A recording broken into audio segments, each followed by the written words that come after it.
ॐ अज्ञानतिमिरान्धस्य ज्ञानाञ्जनशलाकया चक्षुरुन्मीलितं येन तस्मै श्रीगुरवे नमः। श्रीचैतन्यमनोभीष्टं स्थापितं येन भूतले स्वयं रूपः कदा मह्यं ददाति स्वपदान्तिकम्। नमावो विष्णुपदाय कृष्णप्रेष्ठाय भूतले श्रीमते भक्तिवेदान्तस्वामिनिति नामने। नमस्ते सरस्वतीदेवे गौरवाणी प्रचारिणे निर्विशेषा शून्यमादि पाश्चात्यते सतारिणे। जय श्री कृष्ण चैतन्य प्रभु नित्यानंद श्री अद्वैत गदाधर श्रीवासादि गौर भक्त वृंद। हरे कृष्ण कृष्ण कृष्ण हरे हरे, हरे राम राम राम राम हरे हरे। ओम नमो भगवते वासुदेवाय। ॐ नमो भगवते वासुदेवाय। ओम नमो भगवते वासुदेवाय। ॐ नमो भगवते वासुदेवाय। ओम नमो भगवते वासुदेवाय। ॐ भगवते वासुदेवाय। హరే కృష్ణ. భక్తులందరికీ శ్రీకృష్ణ శుభమస్తు. అలాగే ఈనాటి భాగవత కథకు వచ్చిన భక్తులందరికీ కూడా ఆత్మీయ ఆహ్వానం పలుకుతున్నాము. మరి ఈ రోజున మనము భాగవత కథలలోని ఒక కథ, భగవద్ధామం ఎలా ఉంటుంది, అంటే వైకుంఠం ఎలా ఉంటుంది అనే దాని గురించి ఈరోజు మనం చర్చించుకునే ప్రయత్నం చేద్దాము.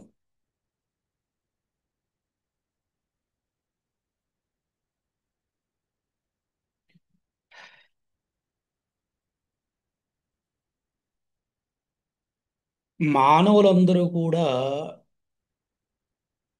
మోక్షం కావాలని, భగవంతుడి యొక్క దర్శనం కావాలని, భగవంతుడి యొక్క ప్రేమను కావాలని రకరకాల పూజల ద్వారా, వ్రతాల ద్వారా, యజ్ఞాల ద్వారా, హోమాల ద్వారా, ఉత్సవాల ద్వారా, తపస్సు ద్వారా, ధ్యానము ద్వారా ప్రయత్నిస్తూ ఉంటారు.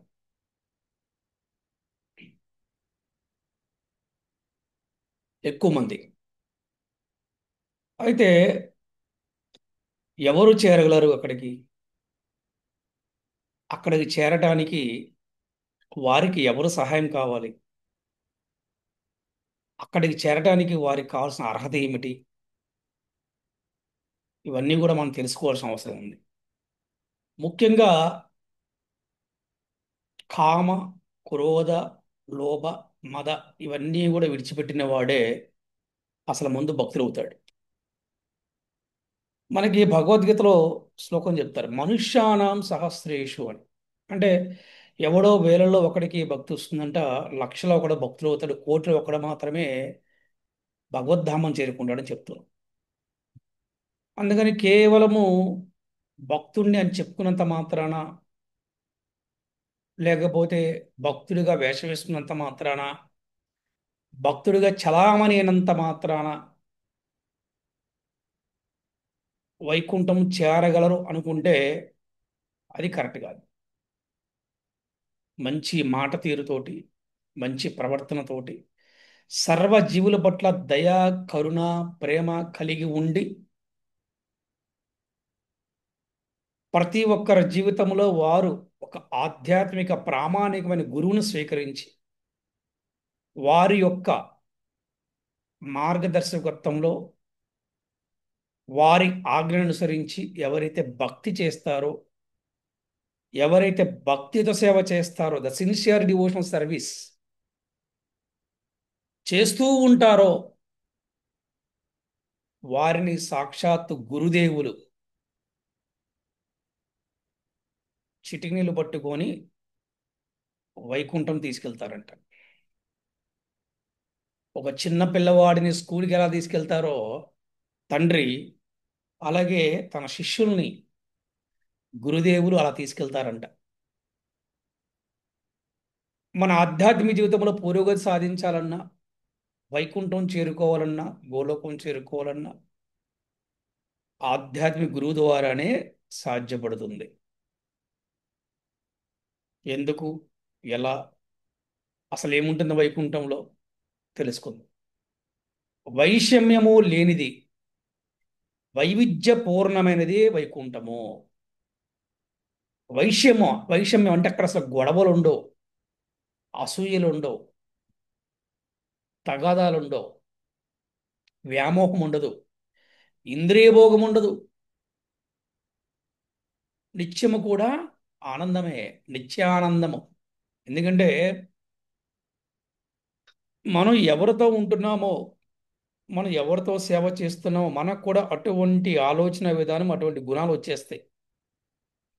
అక్కడందరూ కూడా భగవద్గుణాలతో ఉంటారంట. అంటే భగవంతుడి గుణాలతో ఉంటారు అక్కడ అందరూ కూడా, స్త్రీలు కానీ పురుషులు కానీ. అక్కడ ఎప్పుడైతే భగవద్గుణాలు ఉన్నాయో వైషమ్యము అనేది మాటే ఉండదు. అంటే గొడవలు, తగాదాలు అటువంటివి కూడా అన్నమాట. అలాగే ఎంతో పూర్ణమైనది, సంపూర్ణమైనది వైకుంఠం అన్నమాట. దీనికి విరుద్ధంగా ఏంటిదంటే మనం ఉండేటువంటి ఈ భౌతిక జగత్తు అన్నమాట. ఇదేంటంటే కంప్లీట్ ఇక్కడ వైషమ్యాలు ఉంటాయి, వైవిధ్యాలు కూడా ఉంటాయి. ఇక్కడ పూర్తిగా ఆపోజిట్ అన్నమాట వైకుంఠానికి, భూలోకానికి. కానీ ఇక్కడ వచ్చిన చిక్కు ఏమిటంటే ఇక్కడ కనిపించే వైషమ్యము సర్వసామాన్యముగాను, ఈ జగత్తు వైవిధ్యపూర్ణంగా కనిపిస్తుంది చాలా మందికి. ఈ మామూలేనండి అంటూ ఉంటారు అందరూ కూడా. కానీ గురువు, సాధు, శాస్త్ర వచనాల ద్వారా దివ్య చక్షులతో దర్శించినప్పుడే ఈ జగత్తు యొక్క లోపం ఏంటి, ఆధ్యాత్మిక జగత్తు యొక్క దివ్యత్వం ఏంటో అర్థమవుతుంది అనమాట. లేకపోతే అందరూ అంటారు అలాగే అసలు అసలు పైన ఒక లోకం ఉందన్న విషయం కూడా చాలా మంది తెలవదు. లైఫ్ ఈజ్ షార్ట్ అండి, చిన్న జీవితం మనం ఎంజాయ్ చేసేయాలంటారు అనమాట. లైఫ్ ఈజ్ షార్ట్ కాదు, లైఫ్ ఈజ్ బిగ్. అసలు జీవితం పైనే ఉంటుంది అనమాట. ఇక్కడేమని చెప్పండి. ఉం? పాపం చేసినవాడికి నరకంలో, పుణ్యం చేసినవాడికి స్వర్గంలో, మళ్ళీ భూలోకంలో జన్మిస్తాలి. ఏ యోనిలో జన్మిస్తాడో తెలియదు. పశువు యోనిలో జన్మిస్తాడా, జంతువు యోనిలో జన్మిస్తారా, పక్షి యోనిలో జన్మిస్తాడో తెలియదు. కానీ జనం మాత్రం కన్ఫర్మ్. దీన్ని తెలుసుకుంటాం కూడా చాలా మంది కష్టం. ఎందుకంటే నిరంతరం కూడా ఈ జనులు ఇంద్రియ భోగంలో నిమగ్నమై ఉంటారు కాబట్టి. అందుకే ఒక్కసారి మనం గమనిస్తే కనుక చూడండి, ఈ భౌతిక జగత్తులో అంటే ఈ భూలోకంలో వైషమ్యం అంటే తగాదాలు, గొడవల గురించి అనేది మనం గమనిస్తే ముఖ్యంగా పుత్ర, మిత్ర, బంధు అంటే సంతానంతోటి, మిత్రులతోటి, బంధువులతోటి నిరంతరం కూడా జరుగుతుంటుంది. మీరు చెక్ చేసుకోండి. యాక్చువల్గా ఏంటంటే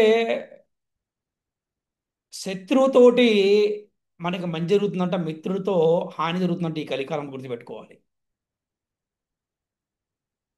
పుత్రులతోటి, మిత్రులతోటి, బంధువులతోటే ఎప్పుడు కూడా ఈ వైషమ్యాలు వస్తూ ఉంటాయి. గమనిస్తుంటే చాలా కుటుంబాల్లో. అందుకే మనం చూస్తుంటాం అన్నదమ్ముల మధ్య కలహాలు, భార్యాభర్తల మధ్య కలహాలు, బంధువుల మధ్య కలహాలు, కుటుంబాల మధ్య కలహాలు, వర్ణాలు, నేను బ్రాహ్మణ్ణి, క్షత్రువుని, లేకపోతే వైశ్యుణ్ణి, శూద్రుణ్ణి, వర్గాలు, మాది ఆ పార్టీ, మాది ఈ పార్టీ, రాష్ట్రాలు, మాది తెలంగాణ, మీది ఆంధ్ర, దేశాలు, మాది ఇండియా, మీది అమెరికా. ఇలాగా మనకు కనిపిస్తూ ఉంటాయి, మనకు వినిపిస్తూ ఉంటాయి. ఇవి సామాన్యం కనిపిస్తూ ఉంటాయి జనరల్గా మనం చూస్తే కనుక. కానీ ఈ విధమైనటువంటి వైషమ్యాలు ఎందుకు కలుగుతున్నాయి అనే ప్రశ్న జ్ఞాన వికాసంతోనే కలుగుతుందంట. ఆ జ్ఞాన వికాసము కేవలం గురుదేవుని ద్వారానే మనకి కలుగుతుందంట. అటువంటి వైషమ్యమైనటువంటి స్థానమే వైకుంఠము. అటువంటి పుత్ర కలహాలు, మిత్ర కలహాలు, బంధు కలహాలు ఉండవు, భార్యాభర్తల మధ్య గొడవలు ఉండవు, ఏముండవు అనమాట అక్కడ. అటువంటి స్థానం ఒకటి ఉందంటే అదే వైకుంఠం. అందుకే అక్కడికి వెళ్ళాలి, అందరూ అక్కడికి వెళ్ళాలనుకుంటారు, మళ్ళీ జన్మ లేకుండా అనుకుంటారు. ఎందుకంటే అక్కడ హ్యాపీగా జీవించవచ్చు, లైఫ్ అయిపోలేదు. మనం చెప్పుకున్నాం భగవద్గీతలో 2వ అధ్యాయంలో మన చాలా శ్లోకాలు వస్తాయి.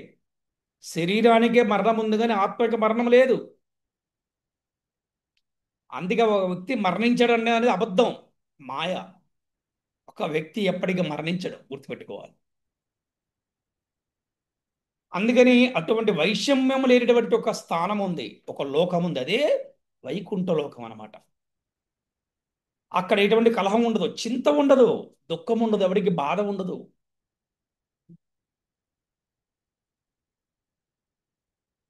అందుకనే ప్రతి ఒక్కరు కూడా భగవద్ధామం వెళ్ళాలి, వైకుంఠానికి వెళ్ళాలని ప్రయత్నిస్తూ ఉంటారు.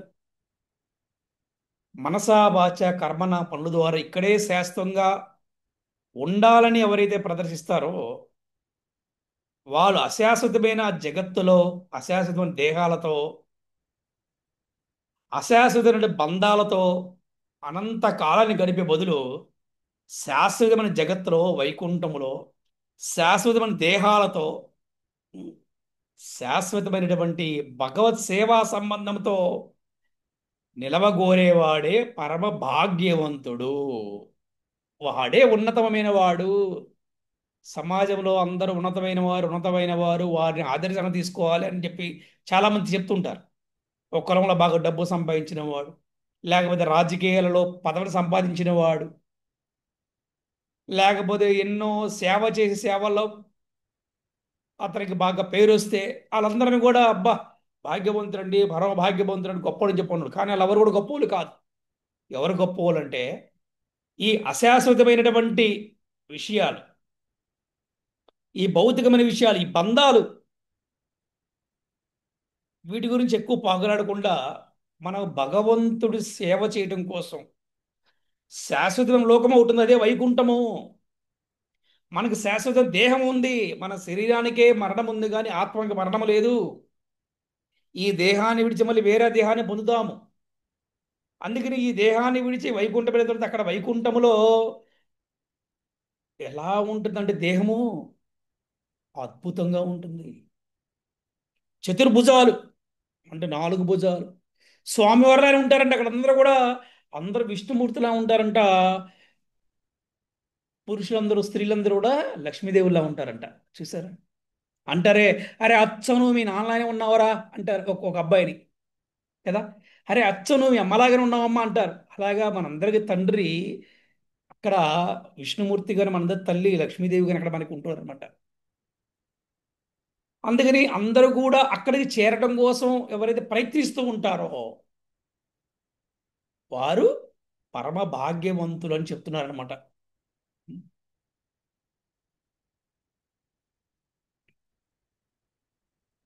దీనికి ఒక చిన్న కథ చెప్పుకుందాం. బ్రహ్మదేవునికి ఒక నలుగురు కుమారులు ఉన్నారు, మానసపుత్రులు అంటారు వాళ్ళు. అంటే బ్రహ్మదేవి యొక్క మనసు నుంచి వచ్చిన వారు అనమాట వాళ్ళు, మానసపుత్రులు. వారిని ఏమంటారంటే సనత్ కుమారులు అంటారు. ఇంకా చెప్పండి, సనక సనాతన సనందన సనత్ కుమారులు అంటారు అనమాట. వీరి పేరునే సనత్ కుమార సాంప్రదాయం ఒకటి ఉంది మన సనాతన ధర్మంలో. ఆ విధంగా వీరు సంచరిస్తున్నారు, యథేచ్ఛగా సంచరిస్తున్నారు అనమాట వాళ్ళు. వాళ్ళు ఆ పుట్టినప్పటి నుంచి కూడా నిరంతరం కూడా వారు ఆ దిగంబరులా ఎప్పుడు కూడా వారు ఆ, భగవద్ధ్యానంలో ఉంటారనమాట వాళ్ళు. ఆ విధంగా అక్కడ అలాగ వారు సంచరిస్తూ వారు వైకుంఠానికి చేరుకున్నారట, వైకుంఠ లోకానికి. అక్కడ పురుషులందరూ కూడా ఇంద్రియ భోగ వాంఛ లేకుండా హరిసేవలు నెలకొని ఉన్నారు.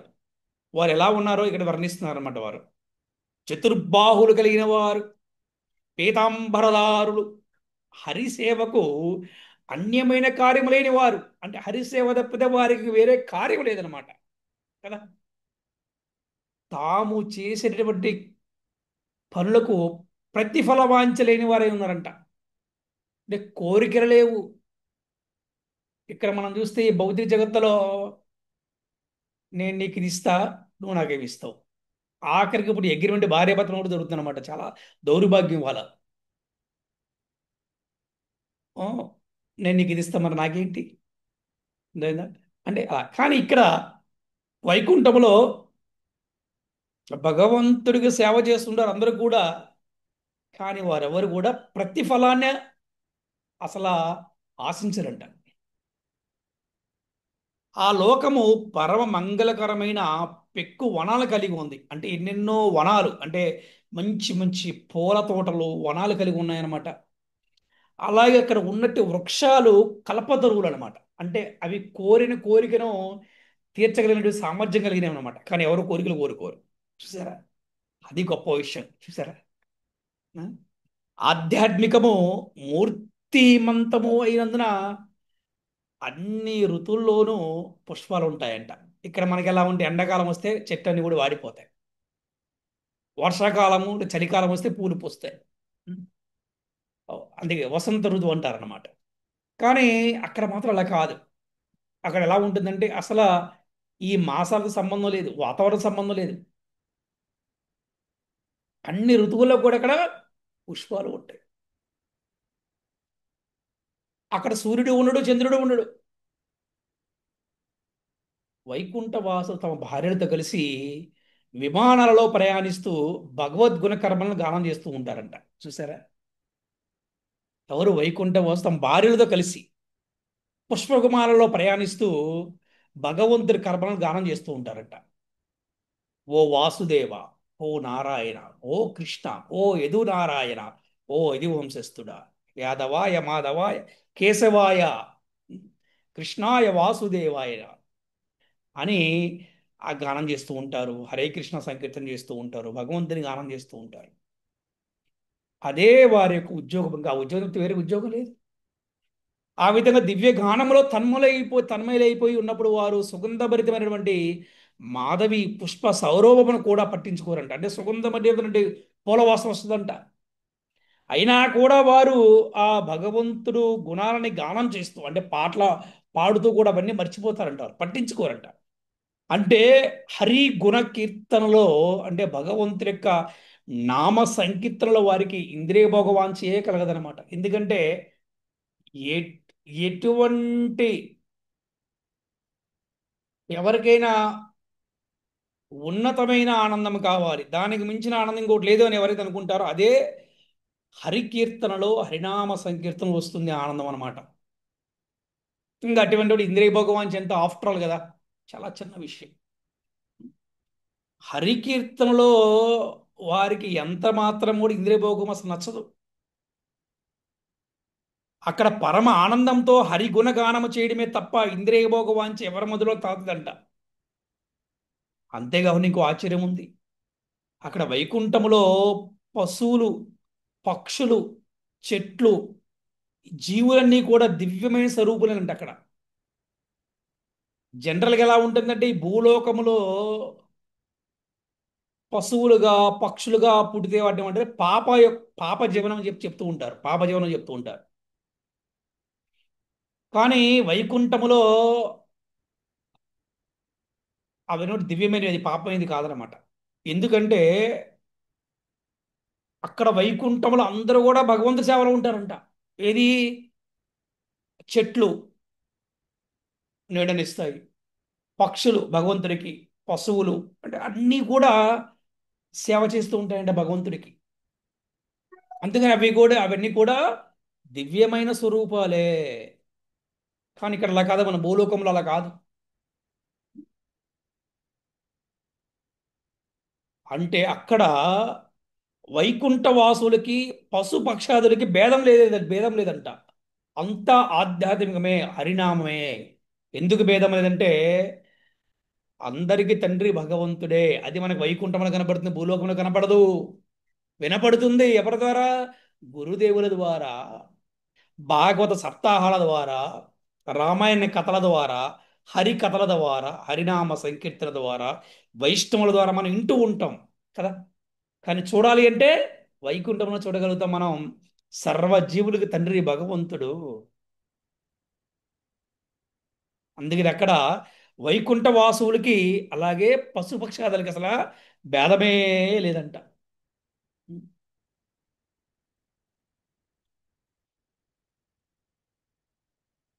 అలాగే అక్కడ హరికథను గానం చేసినప్పుడు పావురాలు, కోయిలలు, నెమళ్ళు వంటి ఇతర పక్షులు కూడా అవి భగవన్మహిమను వినడానికి ఉత్సాహం చూపుతాయంట. అలాగే మందారము, చంపకము, పున్నాగము, పారిజాతం వంటి సుగంధ పుష్ప చెట్లు తులసి చెట్టు యొక్క విశేష వైభవం ఎరిగి ఉంటాయన్నమాట. పూలు ఎన్ని ఉన్నవి ఒక్క తులసి దళాన్ని సరిపోవు కదా. ఎందుకంటే తులసి శ్రీకృష్ణునికి అత్యంత ప్రియమైనది కాబట్టి. అందుకే సుగంధ పుష్ప చెట్లు కూడా వైకుంఠములో తులసి చెట్టుకి విశేష గౌరవాన్ని ఇస్తాయంట. చూసారా? యాక్చువల్గా చెప్పాలంటే దివ్యంగా మంచి వాసన వచ్చేవి సుగంధ చెట్లే, అది సుగంధ పుష్పాలే. కానీ తులసి చెట్టుకి మాత్రం వాళ్ళు గౌరవం ఇస్తారు. ఎందుకు గౌరవం ఇస్తారంటే కృష్ణుడికి ప్రియమైన వారుగా. చూసారా? అంటే అక్కడ వైషమ్యం అనేది లేనే లేదు. అటువంటి దివ్యస్థితి చెట్ల మధ్యే కావచ్చును, వైకుంఠవాసుల మధ్య కావచ్చును, పక్షుల మధ్య కావచ్చును, ఇంకా దేని మధ్యనే కావచ్చును. అక్కడ ఉన్న సమస్తము కూడా హరికి సేవ చేయాలనే భావన కలిగి ఉండడమే దానికి కారణము.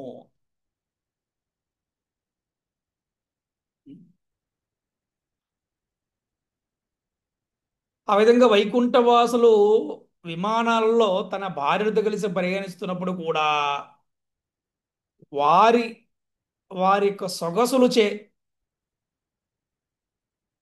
కామ వికారాన్ని పొందరంట. అక్కడ ఎలా ఉంటారంటే అసలు భూలోకములు అటువంటి వారు ఎవరు ఉండరు, అంత అందంగా ఉంటారు వాళ్ళు. అంటే ఇక్కడ ఉండే మనం చూసిన అందమైన అందగత్తెలు ఎవరైతే భూలోకములు ఉంటారో వారికన్నా 100 రెట్లు ఎక్కువగా అందగత్తెలు ఉంటారంట ఆ వైకుంఠములో. కానీ వాస్తవం ఏంటంటే అంత 100 రెట్లు అందంగా ఉన్న స్త్రీ వంక కూడా ఏ పురుషుడు చూడంట. చూసారా? ఎందుకంటే ఇంద్రియ భోగం అనే మాట అసలు అక్కడ లేదు.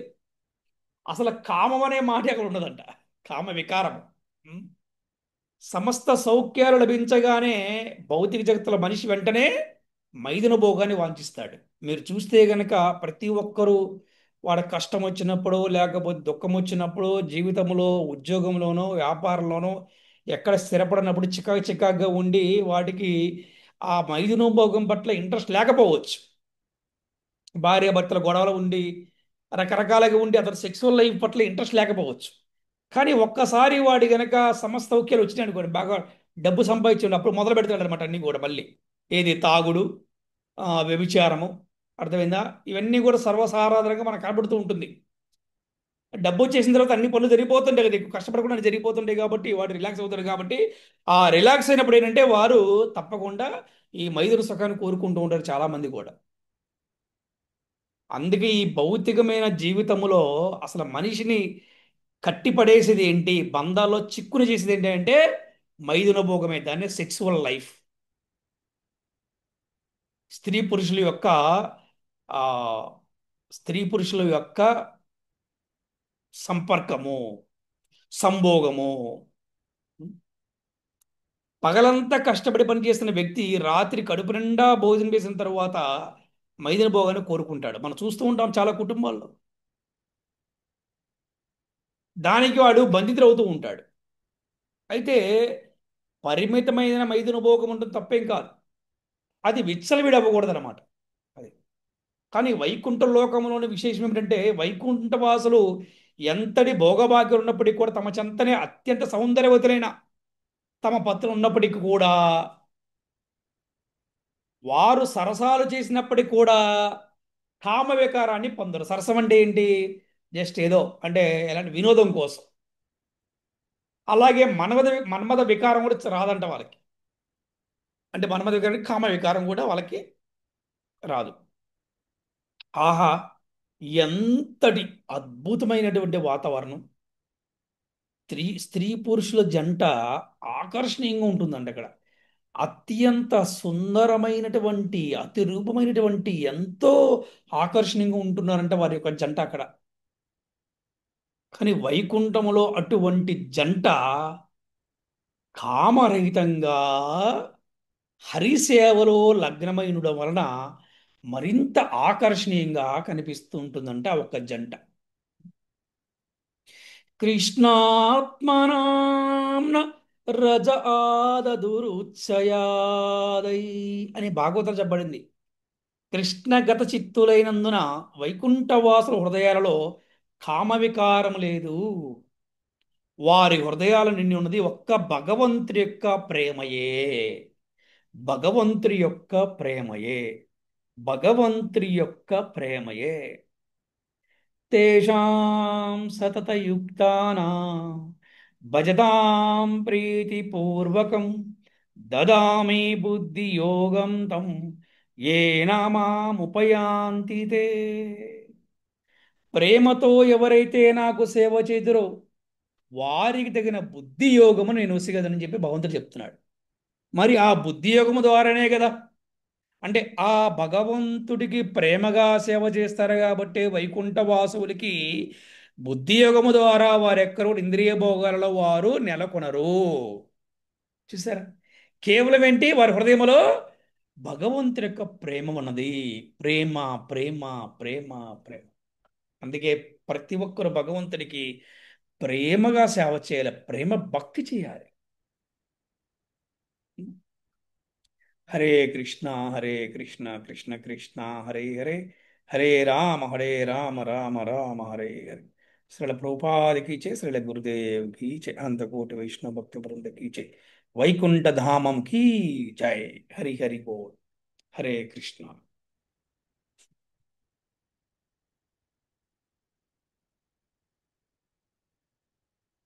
హరే కృష్ణ. ఈరోజు మనం చెప్పుకున్నటువంటి ఈ వైకుంఠ లోకం గురించి మనం చెప్పుకున్న కథలో మీకు ఎవరికైనా ఆమ్, సందేహాలు ఉంటే అడగవచ్చు. అలాగే ఈ కథ ద్వారా మీకు ఏం తెలుస్తున్నారో కూడా మీరు తెలియచేయవచ్చు. హరే కృష్ణ. ఇది అనేది ఇవాళ క్లాస్ లో తెలుసుకున్నాం గురించి. మానవులు అంతా కూడా మనం భగవంతుని దర్శనం ప్రేమ కావాలని కోరుకుంటా ఉంటాము. దానికోసము యజ్ఞము పూజలు వ్రతాలు చేస్తా ఉంటారు. కానీ భగవద్ధామం వెళ్ళాలి అంటే అవి చాలవు. కామము క్రోధము సర్వజీవుల పట్ల ప్రేమ కరుణ, ఆ ఆధ్యాత్మికమైన గురువుని దరిచేరి దరిచేరి గురువుని స్వీకరించి ఆయన చెప్పినట్టు మనం నడుచుకొని అప్పుడు కానీ మనం భగవద్ధామం వెళ్ళగలము ఆ గురువు గారు కృప వల్ల అని తెలుసుకున్నాం గురూజీ. వైషమ్యం లేనిదే నిత్యము ఆన ఆ, లేనిది నిత్యం ఆనందము అక్కడ ఉండదు. ఆ కలియుగంలో వైషమ్యము ఎక్కువగా ఉంటుంది. అదే భగవద్ధామంలో వైషమ్యము ఉండదు. వైవిధ్యము, ఓ, గుణాలు, భగవద్గుణాలు ఉంటాయి. ఏ, భూలోకంలో ఆ పుత్ర మిత్రు బంధువులతో ఎక్కువగా మనకి వైషమ్యాలు వస్తాయి. కానీ భగవద్ధామంలో వైకుంఠము శాశ్వతమైనది. బంధాల కోసం ఎవరు అక్కడ ప్రాకులాడరు. ఆ, అక్కడ అంతా ఆ భగవంతుని సేవ చేసేనే ఏ, భాగ్యాన్నే కోరుకుంటారు అని తెలుసుకున్నాం గురూజీ. బ్రహ్మదేవుని మానస పుత్రులు నలుగురు, సనక సనంద సనాతన కుమారులు. వాళ్ళు వైకుంఠాన్ని చూడటానికి వెళ్తారు. వెళ్తే అక్కడ అందరూ కూడా చతుర్భుజ నారాయణ లాగే అందరూ కనిపిస్తూ ఉంటారు ఓ అని తెలుసుకున్నాం గురించి. వైకుంఠ ఆ, అక్కడ వైకుంఠ వాసులకు పశువులకు, ఆ, జంతువులకు మనుషులకు భేదం ఉండదు. సర్వ జీవులకు తండ్రి భగవంతుడే అని తెలుసుకున్నాము. అక్కడ పావురాళ్ళు నెమలు చిలుకలు సుగంధ ద్రవ్య భరితమైన పువ్వులు ఎన్ని ఉన్నా కూడా తులసీదేవికి సాటి రావు ఆ, అని తెలుసుకున్నాం. తులసీదేవి కృష్ణునికి ప్రియమైంది కాబట్టి అక్కడ ఎవరు కూడా తులసిని గౌరవిస్తారు అని తెలుసుకున్నాం గురించి.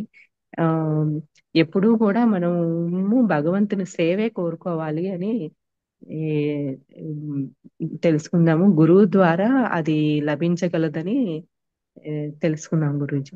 హరే కృష్ణ గురూజీ. ఎంత అప్లోడ్ క్షమించండి. Very good. చాలా బాగా చెప్పారు తల్లి. హరే కృష్ణ.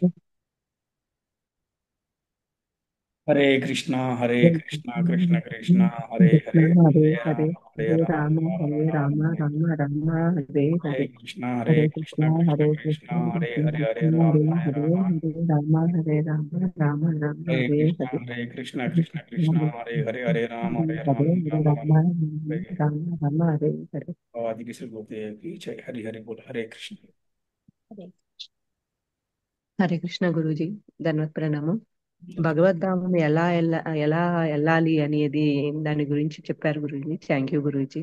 హరే కృష్ణ. हरे చాలా कृष्ण బాగా చెప్పారు. Hare Krishna thank you Hare Krishna Guru ji. Hare Krishna